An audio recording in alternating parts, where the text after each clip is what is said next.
Hello दोस्तों and स्वागत है आपका स्लीपी क्लासेस में एक और lecture of political science and international relations के अंदर। Now before moving up ahead एक बहुत ही इंपॉर्टेंट न्यूज़ आपके लिए। लोहड़ी की ओकेजन को सेलिब्रेट करने के लिए स्लीपी क्लासेस लाया है अगेन आपके लिए एक लिमिटेड टाइम का offer which is 15% discount for 13th, 14th and 15th of January on all our courses। मतलब अगर आप प्रीलिम्स 2024 की प्रेपरेशन कर रहे हैं तो हमारे प्रीलिम्स के क्रैश कोर्सेज टेस्ट सीरीज इन पे आपको 15% डिस्काउंट मिलेगा। अगर आप 2025 की तैयारी कर रहे हैं तो इनके जितने कोर्सेज हैं, चाहे जनरल स्टडीज हो, चाहे political science and international relations हो, चाहे सोशियोलॉजी हो या फिर हमारा न्यूली लॉन्च्ड ऑप्शनल ज्योग्राफी हो, इनके भी ऑप्शनल्स पे आपको 15% ऑफ मिलेगा। वेरी क्रिटिकली बैच 1 जो है हमारे political science and international relations optional का वो शुरू हो गया है 8 जनवरी ऑनवर्ड्स एंड जो हमारा सेकेंड बैच है वो फेब में लॉन्च हो जाएगा। तो अगर आप हिस्सा बनना चाहते हैं तो आप दोनों में से किसी भी कोर्स को ज्वाइन कर सकते हैं। बैच 1 जो है रिसेंटली ही शुरू हुआ है। ओरिएंटेशन क्लासेस के बाद 15th ऑनवर्ड्स ही जो है लेक्चर्स होंगे right. So I would suggest कि आप अपना और टाइम वेस्ट ना करें और बैच 1 का हिस्सा जो है जल्द से जल्द बन जाए अगर आपका ऑप्शनल PSIR है, ताकि टाइमली प्रिपरेशन ऑफ ऑप्शनल को आप इंश्योर कर पाए। इसके अलावा if you are preparing for states like Bihar और यूपी और पंजाब तो भी इनके लिए बहुत ही बढ़िया कोर्सेज हमारे पास अवेलेबल हैं in our newly launched states series right. तो इनके बारे में अगर आपको कोई भी और इंफॉर्मेशन चाहिए हो तो आप कॉल कर सकते हैं दिए गए नंबर पे या फिर हमें मेल ड्रॉप कर सकते हैं दिए गए ईमेल आईडी पे। इसके अलावा sleepyclasses.com वेबसाइट पे सारी डिटेल्स और शेड्यूल अवेलेबल है, जाइए और उसे देखिए। तो चलिए बढ़ते हैं आज के लेक्चर की तरफ। अब हमने जैसे पॉलिटिकल थ्योरी में पावर का कॉन्सेप्ट किया था एंड रियलाइज किया कि एक बहुत ही इसेंशियली कंटेस्टेड कॉन्सेप्ट है पावर। ठीक है कि पावर के वेरियस आइडियाज वेरियस मीन्स जो हैं वो डिफरेंट तरह से उसके बारे में बात की गई है by various scholars. Now we will see किस तरह से पावर को इंटरप्रेट किया गया है by scholars of IR in numerous ways. ठीक है, यूजुअली जब हमने पावर को देखा था थ्योरी में, लैसवेल का एक बहुत इंपॉर्टेंट काम है जहाँ पे उन्होंने कहा कि पावर बेसिकली एक एबिलिटी है जिसके थ्रू एक इंसान, कलेक्टिविटी, स्टेट एक्सेट्रा जो उनको चाहिए वैसी desired outcome through whatever means वो ला सकते हैं। So ends matter where in you are able to attain what you wanted to do by applying whatever pressure through whatever means जो कि आपको ठीक लगा। यूजुअली हम 3 फेसेस ऑफ पावर की बात करते हैं। द फर्स्ट पावर की फेस जो कि रॉबर्ट डाल के काम के साथ एसोसिएटेड है is the overt face which is power over right. मतलब कि A ने exert की power over B to make B do something that A wanted out of it. The next concept, the next face of power is the covert face of power, छुप के करी जाने वाली right. यहाँ पे वो क्या करते हैं, this is done with through the idea of agenda setting. Basically ये कहते हैं कि यहाँ पे A is able to shape the way B basically imagines whether something is important or not right, and उसी बेसिस पे जो है वो उसी एजेंडा पे फोकस करते हैं। इनफैक्ट आजकल की मीडिया एक्सेट्रा में अगर आप देखें, हम बात करते हैं ना कि मीडिया कौन से टॉपिक्स के ऊपर न्यूज दिखा रहा है, कौन से इश्यूज पे न्यूज दिखा नहीं रहा, that is also form of power, that is the covert face of power. जो न्यूज में नहीं आ रहा वो हमको पता ही नहीं लगेगा कि हो रहा है कि नहीं हो रहा right. So that sort of face जो है उसको हम कोवर्ट पावर बोलते हैं। तो किसी इशू कहीं पे अगर कुछ खराब हो गया या जहाँ पे जिस इशू के साथ गवर्नमेंट में भी उसका नाम नीचे जाएगा तो हम बोलेंगे कि अच्छा मीडिया तो ये चीजें दिखाती ही नहीं है राइट। तो ये जो है एक एजेंडा सेटिंग की पावर को हम कोवर्ट पावर बोलते हैं। स्टीवन लूक्स के साथ एसोसिएटेड है third phase of power which is the latent face, and ये वर्क करता है जिसको ग्राम्सची ने एक हेजमनी की बात की थी ना उस तरह से। ये आपका प्रेफरेंसेस या आपकी जो वैल्यूज है या आपके जो आइडियाज हैं उनको ही शेप कर देता है, उस पूरे बिलीफ सिस्टम को ही शेप कर देता है। ठीक है, तो इमेजिन करना आज, जैसे कि हमने पहले ही बात की, that democracy is the best form of government, और द फैक्ट दैट अगर मैंने WTO में पार्ट नहीं लिया और अगर मैं इंटरनेशनल पॉलिटिकल इकोनॉमी के अंदर इनग्रेन नहीं हुआ तो मेरी कभी डेवलपमेंट नहीं हो सकती है। हमारे आइडियाज ही ऐसे कंस्ट्रक्ट कर दिए गए हैं कि इनके बिना हम रह ही नहीं सकते, we believe them to be true. ठीक है, और इन्हीं की एप्लीकेशन जो है कई बार आपकी IR में भी देखने को मिलती है। अब जो सबसे ट्रेडिशनल अप्रोच टू पावर है जो कि रियलिस्ट द्वारा दी गई, वो obviously was built on certain traditional ideas of power, जहां पे power was genuinely generally seen as a component of national power. ठीक है, और ये जो कंपोनेंट है नेशनल पावर का, इसके हम बोलते थे वेरियस एलिमेंट्स है, राइट, वेरियस जो है इसके कंपोनेंट्स हैं। क्या क्या थे इसके वेरियस कंपोनेंट्स और क्या क्या थे इसके एलिमेंट्स, राइट, ये components and elements regardless of the time as theory similar ही रहते हैं। पहला was obviously your military strength. ठीक है, कि कितनी आपकी मिलिट्री कैपेसिटी है, कितने आपकी आर्मी का साइज है, कितने डिसिप्लिन्ड है, कितनी एडवांस्ड आपकी वेपनरी है, right. So India wanting to really upgrade itself to Rafale, India wanting and developing more and more missiles and better capabilities, कि सिर्फ लैंड ही नहीं सी से भी जो है फायर करने की केपेबल हो, राइट। तो ये सारे क्या है, ये आपकी मिलिट्री कैपेसिटी, मिलिट्री स्ट्रेंथ है।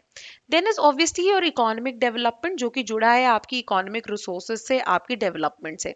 आखिरकार you will be able to invest in military capacity also अगर आपके पास उतना बेस है to be able to spend, या फिर आपके पास उतनी साइंटिफिक डेवलपमेंट है, राइट, जो कि एक और कंपोनेंट हो सकता है, एक साइंटिफिक एंड टेक्नोलॉजिकल प्राउएस है to be able to build on so many things, right. Then obviously आपकी पॉपुलेशन।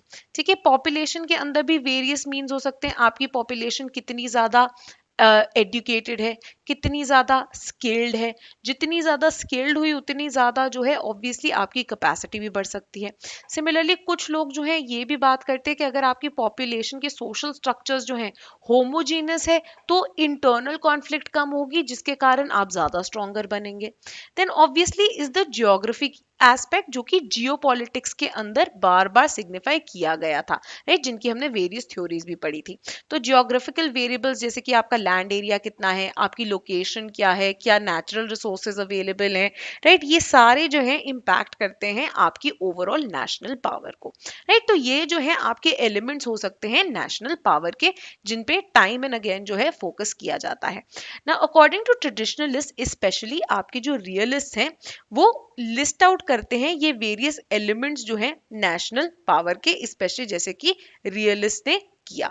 ठीक है, तो ये मैंने आपको समझा दिया क्या एलिमेंट्स है, क्या वेरियस कंपोनेंट्स है। उनके अकॉर्डिंगली कुछ कंपोनेंट्स जो हैं सबसे ज्यादा इंपॉर्टेंट हो सकते हैं फॉर अ नेशनल पावर। ठीक है, अब नेशनल पावर बनने के लिए अगर तो आपके पास बहुत अच्छी आर्म्ड फोर्सेस है, मिलिट्री स्ट्रेंथ है, अगर आपकी इकोनॉमिक ग्रोथ भी बहुत अच्छी है, अगर आपकी जियोग्राफी भी बहुत अच्छी है, इन सब के बेसिस पे आप एक पावरफुल स्टेट बन सकते हो। इसको हम बोलते हैं एक केपेबिलिटी अप्रोच टू पावर। ठीक है, कि आप कितने केपेबल हो, और केपेबिलिटी किस पे डिपेंड करती है कि आपके पास ये कितने एलिमेंट्स जो हैं उनमें कितनी ज्यादा आपकी प्राउएस है। So based on this capability approach जो है टू पावर, वेरियस स्टेट्स को डिवाइड कर दिया जाता है in the international system on an hierarchical basis, depending on कौन सा स्टेट ज्यादा पावरफुल है। ठीक है, so there is the idea of great powers. Great powers कौन सी है, these are big powers and अपने नेशनल इंटरेस्ट को ये सिंगल हैंडेडली परस्यू कर सकती हैं, right. So great powers can exist in the form of आपकी वेस्टर्न यूरोप में, जैसे कि फ्रांस है, यूके है, जर्मनी है। साउथ एशिया में अगर हम साउथ ईस्ट एशिया में अगर हम इमेजिन करते हैं, चाइना है, राइट, जापान है, ये मेजर ग्रेट पावर्स हैं। Then there is super power. Super power basically ऐसी पावर्स होती हैं जो ना ही सिर्फ अपने इंटरेस्ट शेप कर सकती हैं, ये दूसरों के भी कर सकती हैं, और साथ ही में इनके मैच का कोई और पावर नहीं है। तो अगर सुपर पावर को हराना हो, इनकी केप इतनी ज्यादा है और बाकी ग्रेट पावर से भी इतने आगे हैं ये, that different countries will have to bandwagon either together to really be able to attack them, and तब भी पता नहीं इनका कुछ हो या ना हो पाए, राइट। तो फॉर एग्जाम्पल हम बोलते हैं कोल्ड वॉर के दौरान दो सुपर पावर्स थी, that is USA and Soviet union. 1989 के बाद फॉर द लॉन्गेस्ट टाइम एक यूनिपोलर वर्ल्ड चला, जो कि आपका यूएसए एक सुपर पावर थी जिसमें। Then they are middling powers. Middling powers are basically middle powers. यहाँ पे क्या होता है कि ये अलायंसेस बना के दूसरी कंट्रीज के साथ अपने इंटरेस्ट को इफेक्टिवली परस्यू कर सकती हैं, right. So you have various countries like, जैसे कि अगर आप इमेजिन करें कि अगर आप देखते हैं ईस्ट एशिया की जितनी भी कंट्रीज हैं, right, south Korea, right, Singapore, Malaysia, ये क्या कर रही है, तभी इन्होंने आसियान बनाया ना, कि अलायंस बना के अपने इंटरेस्ट को बहुत ही अच्छे से परस्यू कर पाती हैं, ठीक है। सिमिलर हो गया इंडिया, तभी हम जो है bilateral relationships, multilateral relationships, BRICS बनाने के पीछे हम पड़े हुए हैं, ये हम सारे मिडिल पावर्स हैं। Then there can be regional और स्मॉल पावर्स, जिनकी बेसिकली जो पावर है एक पर्टिकुलर रीजन तक लिमिटेड है एंड उसके बियॉन्ड नहीं है, ये छोटे छोटे स्टेट्स हो सकते हैं, ठीक है। सो स्मॉल पावर्स जो है वेरियस रीजन्स के अंदर डिफरेंट डिफरेंट हो सकती हैं, राइट। जैसे कि कतर जो है एक स्मॉल पावर मानी जा सकती है, राइट। सिमिलरली अगर हम इंडिया में देखें तो on the basis of its tourist, अगर हम साउथ एशिया की बात करें तो based on it's tourist potential, Maldives को भी एक तरह से एक छोटा रीजनल पावर माना जा सकता है, right. Now apart from this however, एक मेजर जो ड्रॉबैक आता है केपेबिलिटी अप्रोच का, वो ये आता है कि जरूरी नहीं है केपेबिलिटी हमेशा ही एक्चुअल में ट्रांसलेट कर जाए इनटू एडिक्वेट पावर, एंड इसके जो है बहुत सारे एग्जांपल्स भी दिए जाते हैं। फॉर एग्जाम्पल अगर हम वियतनाम वॉर की बात करें, USA was a major super power, ठीक है, एक मेजर सुपर पावर थी वो विजवी एक थर्ड वर्ल्ड कंट्री जो कि वियतनाम थी। However because of various reason USA अपनी मिलिट्री पावर को, जो उनकी मिलिट्री कैपेबिलिटी थी, उसको एडिक्वेटली ट्रांसलेट नहीं कर पाया into actual power, which is why Vietnam की जो वॉर थी वो हमेशा ही खिंचती ही चली गई, राइट। वाई? बिकॉज वियतनाम की ज्योग्राफिकल कंडीशंस ऐसी थी, राइट। वहां पे यूएसए की ट्रूप्स इतने टाइम रह चुकी थी तो उनका मोराल भी लो हो चुका था। गुरिल्ला वॉरफेयर जो कि यूज किया जा रहा था बाय नॉर्थ वियतनामी, जो आपकी वियतकॉन्ग की वेरियस फोर्सेस थी to really push the US troops even पीछे, राइट। तो ये सब अब हम देख सकते हैं कि यूएसए वैसे बहुत स्ट्रांग बट केपेबिलिटी ट्रांसलेट नहीं हो पाई।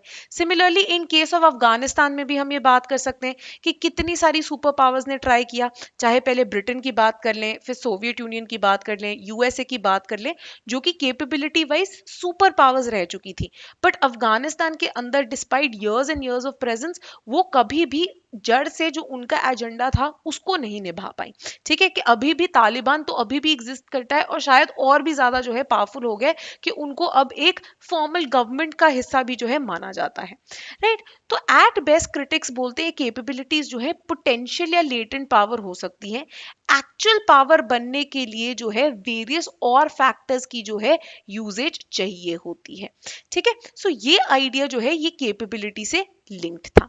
अनदर वेरी इंपॉर्टेंट वे जिसमें पावर को देखा जाता है in terms of IR is relational power. Relational obviously as the name itself suggest relative to another state, तो ये डिपेंड करता है एक्शंस एंड आउटकम्स पे, मतलब कि एक स्टेट किस तरह से एक्ट कर पाया और दूसरे स्टेट से क्या निकलवा पाया, ठीक है। तो क्या कोई स्टेट जो है किसी और स्टेट को कंपेल कर पाया टू डू समथिंग या फिर डिटर कर पाया to do something, right. Various examples है, जैसे कि अगर हम बात करें कि ईरान अपना जो न्यूक्लियर प्रोग्राम चला रहा था, राइट, आपके P5 प्लस जर्मनी का अटेम्प्ट था to deter Iran from doing something, that is अपना ये जो न्यूक्लियर वेपन्स है, जो न्यूक्लियर प्रोग्राम है, उसको वेपन्स बनाने के लिए यूज करना, ठीक है। तो उन्होंने क्या ये डिटर करने के लिए अपनी पावर जो है यूज की, राइट। सिमिलरली कंपेल करने के लिए भी हम कर सकते हैं कि कोई कंट्री जो है कुछ नॉर्म्स को माने, कुछ आइडियाज को माने, किसी इंस्टीट्यूशन की रिस्पेक्ट करने की कोशिश करे, उसको हम क्या बोलते हैं, उसको हम पावर टू कंपेल बोलते हैं, ठीक है। तो ये क्या होगी, ये रिलेशनल पावर हो गई। वेरी इंपॉर्टेंटली ये रिलेशनल पावर जो है एग्जर्ट की जाती है by states and on other states depending on उनकी कैलकुलेशंस ऑफ रिलेटिव पावर। मतलब ऐसा भी हो सकता है कि किसी एक स्टेट को लगे कि दूसरा स्टेट बहुत पावरफुल है, पता नहीं वो एक्चुअल में हो या ना हो, राइट। तो ये भी आइडिया एक यहाँ पे प्रेवलेंट है। तभी हम बोलते हैं ना कि बहुत सारे घर इवन उनमें अगर डॉग ना हो बाहर लगा देते बिवेयर ऑफ डॉग। क्यों? क्योंकि वो रिलेटिव, अगर चोर आ रहा है वो रिलेटिव पावर जो है इमेजिन कर रहा है। अगर उसको लगता है कि इस घर के अंदर कुत्ता है चाहे ना भी हो, अगर उनको दिमाग में लगने लग गया कि अच्छा है, वो शायद वहां पे नहीं जाएगा। ठीक है, सो ये जो है एक रिलेशनल पावर का आइडिया है। अब यहाँ पे बहुत इंपॉर्टेंट चीज जो कि आती है, अब हमने बात की कि ये जो केपेबिलिटी अप्रोच है, रिलेशनल पावर अप्रोच है, ये रियलिस्ट स्कॉलर्स के लिए भी काफी इंपॉर्टेंट थी। और इसी में से एक जो इंपॉर्टेंट पावर की थ्योरी निकल के आई थी was the hegemonic stability theory. अब हेजेमोनिक स्टेबिलिटी थ्योरी जो है ना ही सिर्फ रियलिस्ट बट इनफैक्ट बहुत सारे न्यू लिबरल्स भी जो हैं इसको एक्सेप्ट करते हैं। हेजेमोनिक स्टेबिलिटी थ्योरी अब क्या बोलती है, ये कहती है कि कोई भी वर्ल्ड के अंदर जो एक हेजेमन होता है, हेजेमन कौन? जिसके पास dominant military and economic power होती है, ये हेजेमन की जरूरत होती है अगर हम चाहते हैं कि करंट वर्ल्ड इकोनॉमी या करंट लिबरल वर्ल्ड ऑर्डर जो है उसकी स्टेबिलिटी एंड प्रॉस्पेरिटी हम मेंटेन करके रखें। ठीक है, हमने वेरियस थ्योरीज में देखा है कि किस तरह से एक डोमिनेंट पावर जो है रिक्वायर्ड है to uphold the order, world economy and the institutions जो कि उसके साथ आती हैं। ये एक मेजर आइडिया था जो कि रॉबर्ट गिल्पिन ने आगे रखा। अब इस थ्योरी की वो कहते हैं दो मेन कंपोनेंट्स है। पहली चीज तो वो कहते हैं कि जो लिबरल वर्ल्ड ऑर्डर है, लिबरल वर्ल्ड इकोनॉमी है, राइट, ये स्कॉलर्स रिकॉग्नाइज करते हैं कि ये कॉन्स्टेंटली डेंजर में है एंड इसको सबवर्ट किया जा सकता है by various other forces, that is forces of nationalism, forces of protectionism, forces of xenophobia, right. And इसके वो बोलते हैं थ्रू आउट हिस्ट्री हमें न्यूमरस एग्जाम्पल्स मिलते हैं। तो फॉर एग्जाम्पल जब ग्रेट डिप्रेशन आया, you saw the rise of protectionist policies. Similarly जैसे 2008 का फाइनेंशियल क्राइसिस आया, you again saw the rise of protectionist economic and foreign policy. Similarly हम देख सकते हैं यही सेम आइडिया जब पैंडेमिक का ब्रेकआउट हुआ, अगेन प्रोटेक्शनिज्म जो है वो वापस आ गई थी, राइट। तो अब ऐसे लो साइकिल से बचाने के लिए और ताकि ये इंश्योर करने के लिए कि इन पीरियड्स ऑफ लो के अंदर ये पूरा का पूरा वर्ल्ड इकोनॉमी और सिस्टम कोलैप्स ना हो जाए, we need certain ground rules जो कि इस्टेब्लिश करके रखें कि फ्री ट्रेड, ओपन कंपटीशन, ये सब हमें चाहिए अगर इंटरनेशनल पॉलिटिकल इकोनॉमी को हमने सक्सेसफुल बनाना है।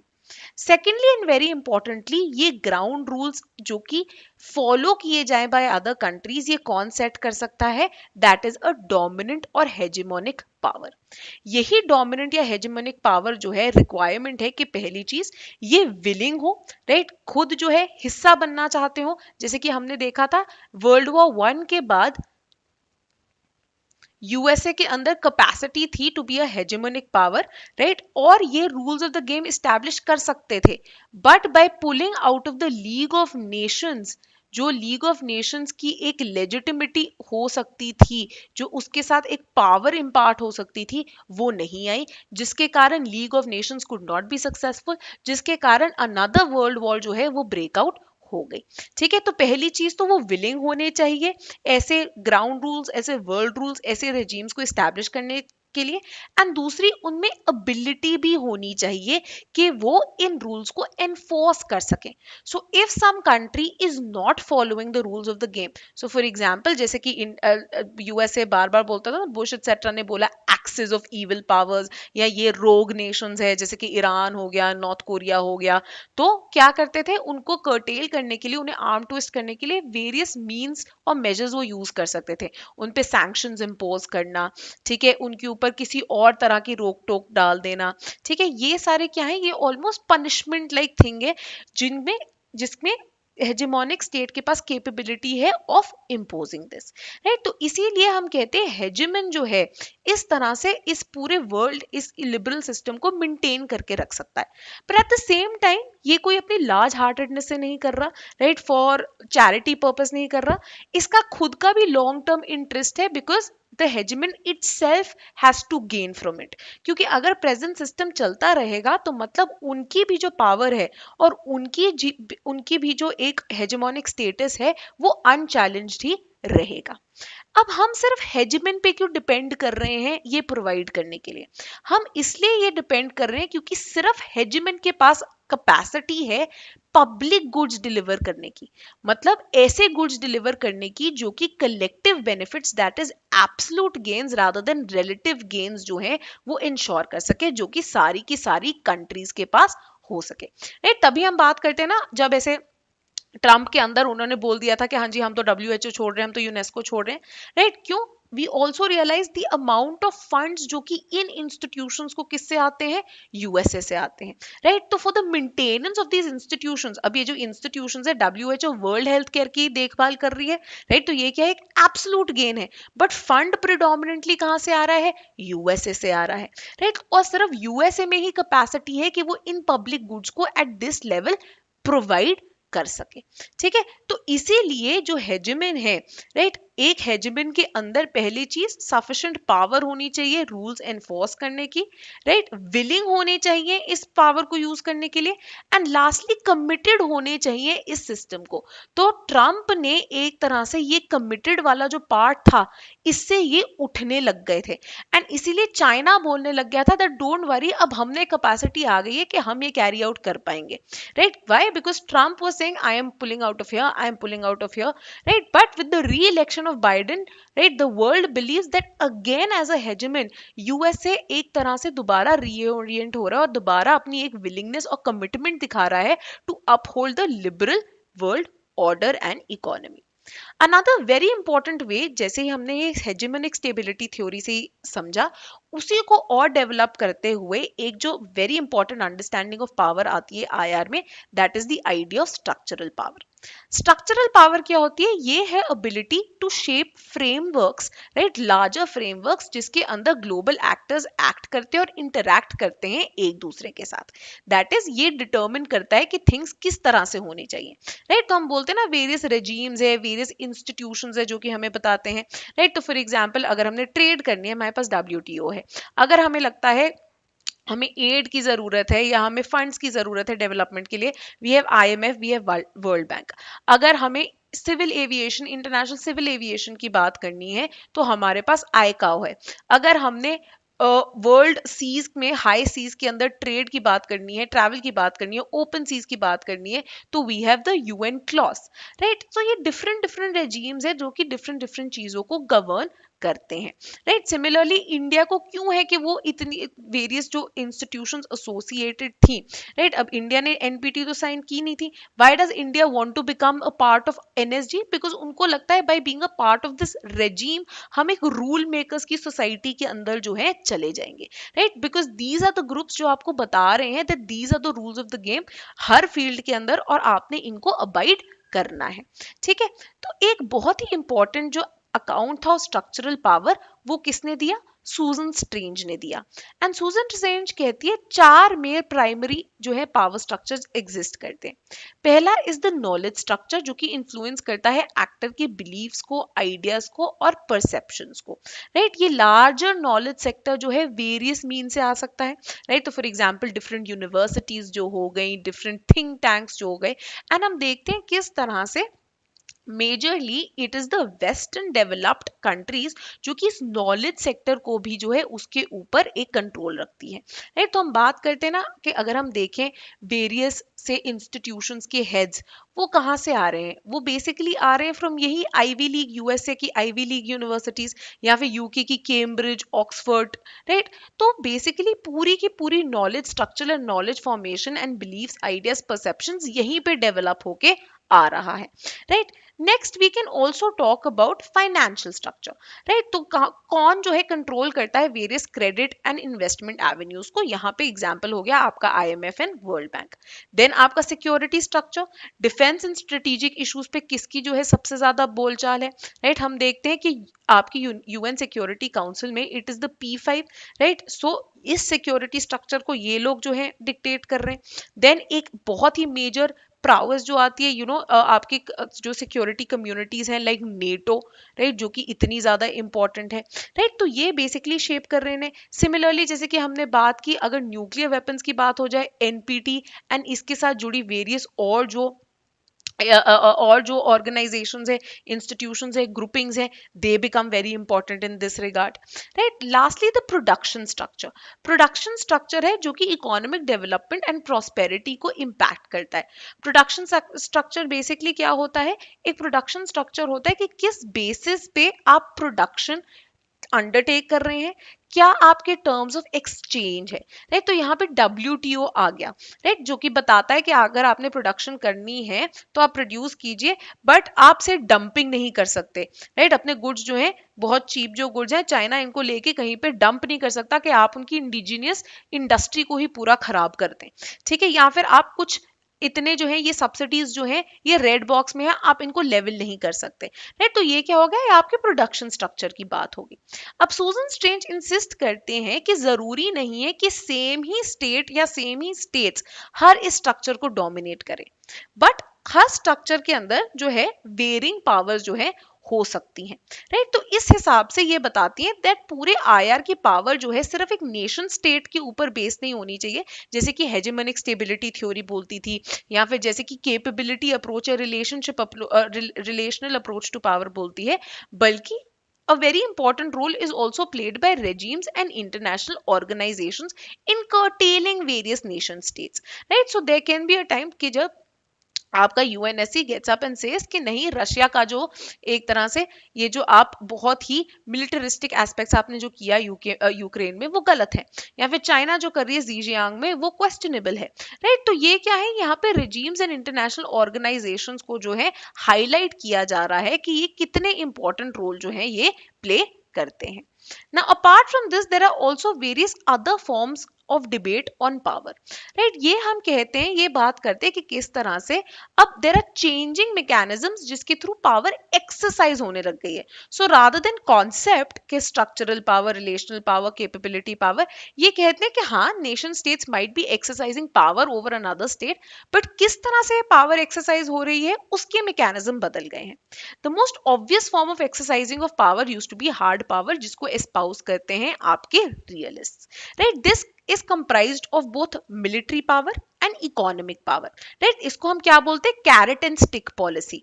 तो जब तो वो आपकी जो आपने बात कही वो फॉलो कर रहे हैं तो हम आपको दे देते हैं कैरेट, राइट। तो ऑफन हम बात करते हैं कि USA in present circumstances with the growing closeness of Russia, China, ये क्या कर रहा है? इंडिया को कैरेट दे रहा है of aligning closer and closer to itself, right. So that is why India is also signing various logistic and security agreements with USA, and at the same time ये threat through military prowess, that is your stick, वो भी exert कर सकता है, right. तो Iran को, north Korea को, China को थ्रेटन कर सकता है कि अगर आप ये करोगे तो चलो मैं आपके साथ ट्रेड नहीं करता, या मैं आप पे ये सैंक्शंस इंपोज कर रहा हूँ, राइट। हाउएवर एक चीज जो कि बोली जाती है कि देखिए, now there is also question of military power use करें कि कौन सी पावर यूज करें। अब हार्ड पावर यूज तो की जा सकती है, बट हम ऑफन बोलते हैं it can come at a great cost, right. For example USA ने अब अफगानिस्तान एंड वियतनाम में हार्ड पावर यूज करने की कोशिश की, बट क्या हुआ? It came at a great cost, ठीक है। इतने जो उनके लोग हैं वो मर गए, राइट, इतने सोल्जर्स मर गए, उनके अंदर जो है एंटी वॉर मूवमेंट्स चलने लग गई, people were not happy with the government, इतना जो है पैसा बह गया, राइट। तो एक बहुत मेजर कॉस्ट पे आता है ये। सिमिलरली रोजनक्रांस का मानना है कि अगर हार्ड पावर में से चुनना भी पड़े, you should rather use economic power rather than military power, क्योंकि कंपैरेटिवली इसकी कॉस्ट कम होती है। अब इसके बाद एक जो इंपॉर्टेंट कॉन्सेप्ट डेवलप हुआ which was of soft power. Soft power अब एक कोऑप्टिव पावर भी इसको बोला जाता है, और इसका कॉन्सेप्ट जोसेफ नाई ने डेवलप किया। अब जोसेफ नाई कहते हैं कि हार्ड पावर के जो है बहुत कॉस्ट होते हैं, that is why it is important to use soft power which is based on attraction rather than coercion, और यहाँ पे through culture, political ideas and foreign policies, we can co-opt people into listening to us. However, unlike hard power, ये जो soft power है ये बहुत ही ज्यादा time consuming है। तो फॉर एग्जाम्पल यूएसए को कितना टाइम लग गया in making it's soft power in exerting that kind of soft power. चाहे कितने टाइम तक अब चलती रहे, बट ये बहुत ही टाइम लगता है इसको इस्टेब्लिश करने में। एंड मोस्टली यहाँ पे non tangible things are involve. Hard power में मोस्टली मटीरियलिस्टिक थिंग्स है, आपकी आर्म्ड फोर्सेस हैं, इकोनॉमिक पावर है, वेर इज सॉफ्ट पावर में non tangible non materialistic things है। So American culture for example McDonald's और ब्लू जीन्स और Hollywood movies और political ideas like free speech, open society, right, या फिर the idea of living the American dream, ये सब क्या है, ये सॉफ्ट पावर के एग्जाम्पल्स हो गए, राइट। अब यहीं पे जो है सॉफ्ट पावर के अगेंस्ट भी वेरियस क्रिटिसिज्म्स आए, specially by real scholars like Waltz, Mearsheimer etcetera, जिन्होंने बोला कि तुम कितनी एग्जर्ट कर लोगे सॉफ्ट पावर, राइट। तुमने सॉफ्ट पावर एग्जर्ट करने की कोशिश की और क्या हुआ, क्लैश ऑफ सिविलाइजेशंस निकल के आ गया ना तुम्हारे सॉफ्ट पावर के अगेंस्ट। उन्होंने बोला हमको नहीं पसंद आ रहा तुम्हारा कल्चर, हमें नहीं पसंद आ रहे तुम्हारे आइडियाज, एंड 9/11 हो गया, टेररिज्म का इंक्रीज हो रहा है, तो तुम हार्ड पावर के बिना नहीं रह सकते हो। तो इसी को मद्देनजर रखते हुए जोसेफ नायर ने अपना आइडिया और इवॉल्व किया एंड उन्होंने डेवलप किया the concept of smart power, जहां पे वो कहते हैं कि ये smart power is neither hard nor soft power. ये बोल रहे हैं this is the adequate use of hard and soft power as required. तो हमको पता होना चाहिए कहाँ पे हार्ड पावर यूज हो सकती है, कहाँ पे सॉफ्ट पावर यूज हो सकती है। In fact Hillary Clinton is also someone जो कि इसके साथ बहुत ज्यादा एसोसिएटेड थी, राइट। हिलरी क्लिंटन जो कि ओबामा एडमिनिस्ट्रेशन के टाइम पे सेक्रेटरी ऑफ स्टेट थी, राइट, उनका ये मानना था कि ये स्मार्ट पावर के बेसिस पे ही यूएसए अपना हेजेमनी का स्टेटस बना पाएगा। तो स्मार्ट पावर में क्या रिक्वायरमेंट है कि हम कंटिन्यूसली इन्वेस्ट करते रहे मिलिट्री पावर में, दैट कंटिन्यूसली हम चाइना से, रशिया से और आगे बने रहे, पर एट द सेम टाइम जो वेरियस इंटरनेशनल इंस्टीट्यूशंस है, जो वेरियस इंटरनेशनल ऑर्गेनाइजेशंस है, राइट, जो वेरियस रेजीम्स है, रूल्स हैं, आइडियाज हैं, उन पे भी हम डोमिनेट करते रहें ताकि दोनों ही सॉफ्ट एंड हार्ड पावर की जो है एडिक्वेट यूजेज हो पाए। इसके अलावा एक और कॉन्सेप्ट जो कि पावर के अंदर यूज किया जाता है which has been made by Katzenstein and Schmidt, it is ideational power. Ideational power as the name itself suggest, ये क्या हो रहा है, आइडियाज की बात कर रहे हैं।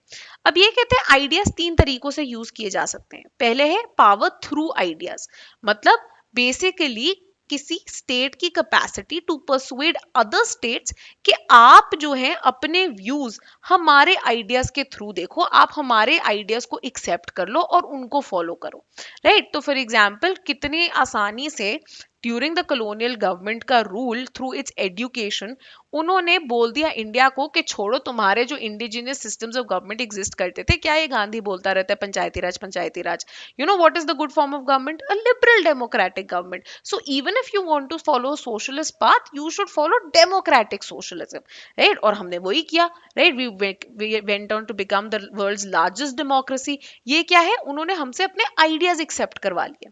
देन पावर ओवर आइडियाज, मतलब इम्पोज करना आइडियाज किसी किसी पर्टिकुलर स्टेट के ऊपर, या फिर ये किसी एक स्टेट की पावर हो सकती है to even resist someone's ideas, right. So for example हम बात कर सकते हैं that Iran for the longest time has resisted the imposition of certain new liberal ideas, right. Iran के अंदर till the time शाह होते थे ईरान के, right, he was someone who was very close to US, बहुत ही free culture वहां पे होता था। However with the coming in of the Iranian revolution, and Iranian revolution में बी सीन एज कि उन्होंने बोला नहीं, we do not agree with the ideas जो कि यूएस डाल रहा है, ये जो है हमारी सोसाइटी को करप्ट कर रहा है, एंड देयरफॉर हम जो है तुम्हें बाहर निकालना चाहते हैं।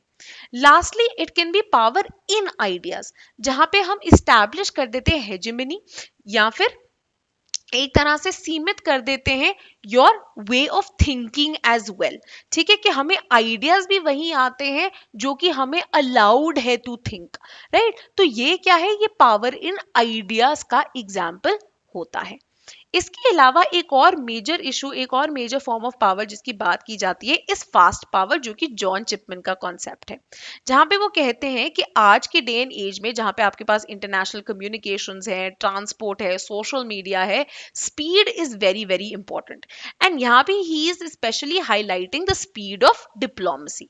तो ये बोलते हैं कोई भी कंट्री जितनी जल्दी अडेप्ट करेगी, जितनी जल्दी जो है दूसरी कंट्रीज के साथ as situations change relationships establish कर पाएगी वही कंट्री जो है सर्वाइव कर पाएगी। हमने देखा था for the longest time India was very stuck in its own ideas, right. तो हमने क्या बोला था, पहले हमने बोला हम नैम ही रहेंगे, हम किसी के साथ अलाइन नहीं होंगे। फिर 1971 के अंदर जब सर पे आ गई वॉर तो हम यूएसएसआर के साथ अलाइन हो गए। फिर for the longest time we had a high and low very tumultuous relationship with USA, even though USA was the sole super power in the world. Similarly हम बात करते हैं इंडिया एंड इंडिया के जो बहुत ही blow hot blow cold relationship था Israel के साथ, where in there was a huge question mark कि आप आप अपने इसके साथ रिलेशंस और ढंग से स्टैब्लिश क्यों नहीं करते, where in you have so many synergies, है ना। आपकी एग्रीकल्चर में, रिसर्च एंड डेवलपमेंट में, स्टार्टअप में इतनी जगह आपकी सिनर्जीज है, फिर भी आप इनके साथ जो है ढंग से आगे नहीं बढ़ रहे हैं, डिप्लोमेसी को जो है और डीपर नहीं लेके जा रहे हैं। एंड यहीं पे संजया बारू का कमेंट आता है 2014 के अंदर। वो कहते हैं कि जैसे ही Modi government came into power, उनकी एक फास्ट ट्रैक डिप्लोमेसी शुरू होगी, which is an example of fast power, right. जहां पे within the first 100 days ही मोदी एंड जो फॉर्मर हमारे मिनिस्टर ऑफ एक्सटर्नल अफेयर्स थी द लेट सुषमा स्वराज, उन्होंने कितने सारे फ्रॉम ईस्ट टू वेस्ट, आपकी वेस्ट एशियन कंट्रीज के साथ, साउथ एशियन कंट्रीज के साथ, जो आपकी P5 कंट्रीज हैं, हर किसी के साथ जो है फटाफट फटाफट जो है इतने सारे डिप्लोमेटिक इंगेजमेंट्स जो है शुरू कर दिए, राइट। तो एक तरह से ये कहना है कि जो हम बोलते रहते हैं कि मोदी जी घूमते रहते हैं, मोदी जी घूमते रहना might also be N example of fast power, ठीक है, जो कि जॉन चिपमैन ने जिसका आइडिया आगे रखा है, ठीक है। तो ये आइडिया भी जो है एक्सट्रीमली इंपॉर्टेंट हो जाता है while understanding the idea and application of power in international relation.